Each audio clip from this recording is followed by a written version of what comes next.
Why is everybody so angry? Anger has become the soundtrack of modern life. If you scroll a feed or step into traffic or listen to news, outrage is everywhere. But something has shifted recently. It seems that we're not just irritated anymore. We're seeing political violence on the rise. We see people openly celebrating assassinations. Strangers online are proclaiming that entire ethnic groups are evil simply because of where they were born, or how they vote, or what they look like. And this isn't healthy debate, it's dehumanization. And it begs the question, why are we all so angry? What is this anger doing to us? The physiology of irritation. Part of the story begins in our biology because late at night, for many of us, our eyes are locking onto glowing screens. Now, blue light suppresses melatonin and keeps the brain restless. Sleep is shortened, and when sleep fragments, the emotional circuits of the brain are thrown off balance. The amygdala, which is the brain's alarm bell, the watchdog of the brain, it fires louder, and the prefrontal cortex, the seat of reason and restraint, impulse control, even empathy, it grows quieter. And in this fragile state, even small frustrations ignite big reactions. Irritability becomes our baseline, the outrage machine. But poor sleep alone doesn't explain why society feels so inflamed. Social media algorithms have discovered an ancient truth. Outrage sells. Moderate, nuanced voices don't really hold our attention, whereas extremes do. So our feeds are flooded with provocation. Just look at the average thumbnail. It's an expression of anger or sadness or fear because that's going to get a click. And it's not that the world is objectively more extreme, but provocation is profitable. Every click, every scroll is engineered to spike emotion. And nothing spikes emotion quite like anger. It is that trigger that activates us, the bandwagon effect. Once anger starts, it spreads. Psychologists call this the bandwagon effect. When a few loud voices dominate the digital square, it feels as though the whole crowd is shouting.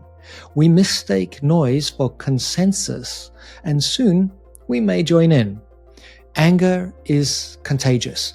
Like a virus, it infects the collective mood, and it can reshape societies from the inside out. Economic and social fractures. Beneath the digital firestorm lies another layer. Chronic uncertainty, widening inequality, the stress of jobs disrupted and costs rising. When people feel economically insecure, their tolerance erodes. Add to this the fraying of community.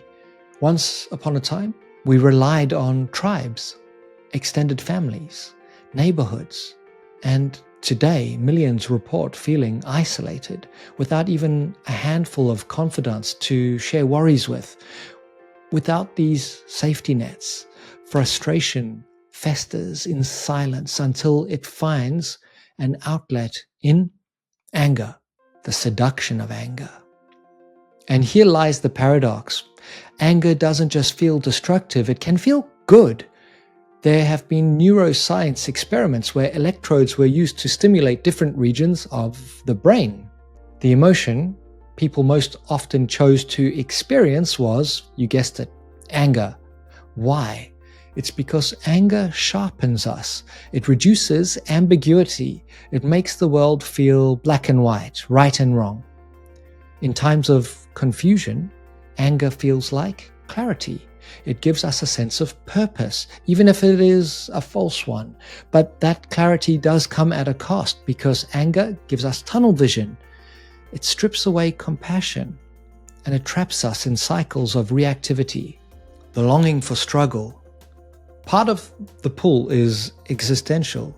In the absence of real struggles, wars, disasters, survival against nature, many of us feel adrift.